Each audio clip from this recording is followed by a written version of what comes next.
Good day, I'm Andrea Chisholm and this is your JIS News for Wednesday, April 22.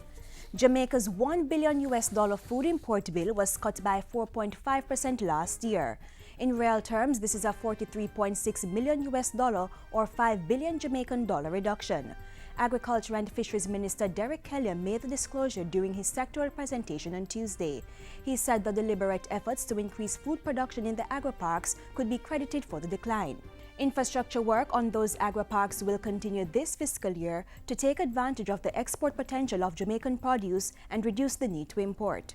For the 2015-2016 year, we project the involvement of over 300 more farmers, 5 major buyers, and the establishment of 120 hectares, yielding some 2,400 tons or 20% of the imports. Irish potato, sugarcane, banana and plantain are among the crops that recorded growth in 2014. And the Agriculture Minister has announced plans to deal with the importation of refined sugar. He says the ministry will not allow the commodity to be leaked into the local retail trade, undermine or raw sugar production, and rob the government of much-needed revenue.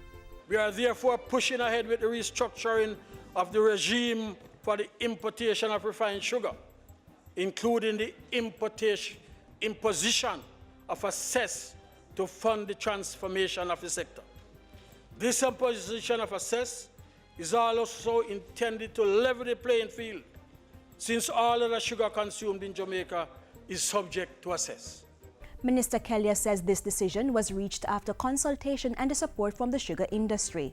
Last year, the sector recorded an increase of over 20% in sugar production, which was supported by a 27% expansion in sugarcane cultivation. There are plans to replicate or improve that performance this year. We propose to spend over $700 million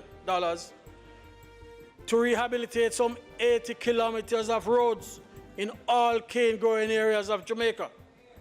We will train an additional 600 persons, including young people, at a cost of $122 million, and we'll also complete an additional 80 social infrastructure projects in sugar-dependent areas in this financial year at a cost of some $273.4 million. Government has now signed the non-binding Memorandum of Understanding MOU to pave the way for a possible $5 billion investment in the logistics hub. The MOU was reportedly signed on Tuesday by the Ministers of Industry and Transport and Quark Systems and the Anchor Finance Group LLC.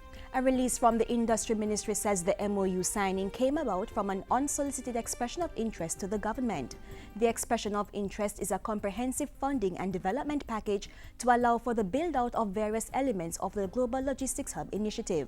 A joint team will be named from the Transport and Industry Ministries to begin discussions with Quark Systems and the Anchor Finance Group about their proposal. The group has 30 days to give government feedback on any procurement issues which may arise. Government has moved a step closer to implementing the Southern Coastal Highway Improvement Project.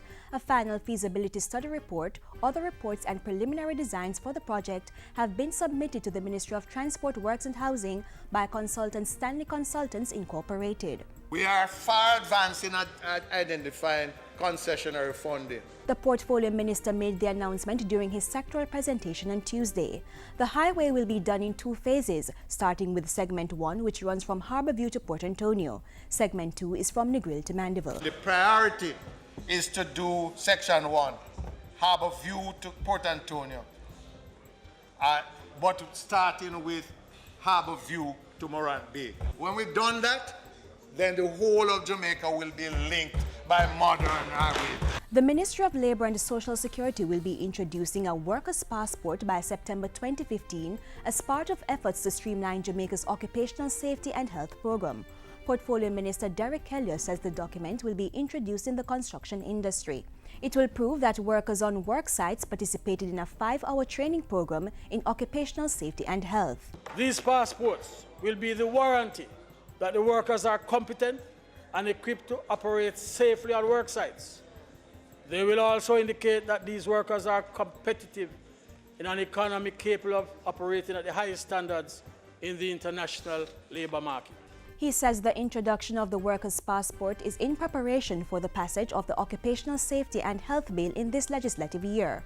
While making his sectoral presentation, Minister Kelliher also revealed that one aspect of the labor market information system will be expanded in June of this year.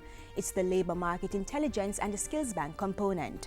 This component will enable the ministry to provide services to the public through web pages dedicated solely to labor market intelligence, education and training, career development, and the maintenance of an employer and investor skills bank. And finally, the Office of the Children's Registry OCR is urging the public to tell the police what they know about the circumstances surrounding the death of a 23-month-old child in St. Elizabeth. On the weekend, the child Jaylene Mars of Gosmond District was reportedly found dead by relatives in a barrel after being unaccounted for over 5 hours. Describing the incident as troubling, the OCR is calling on parents and caregivers to ensure that every child in their care is supervised at all times. Jamaicans are also being reminded to report all cases of known or suspected missing or abused children to the registry. And that's it for JIS News today. I'm Andrea Chisholm. Thank you for watching.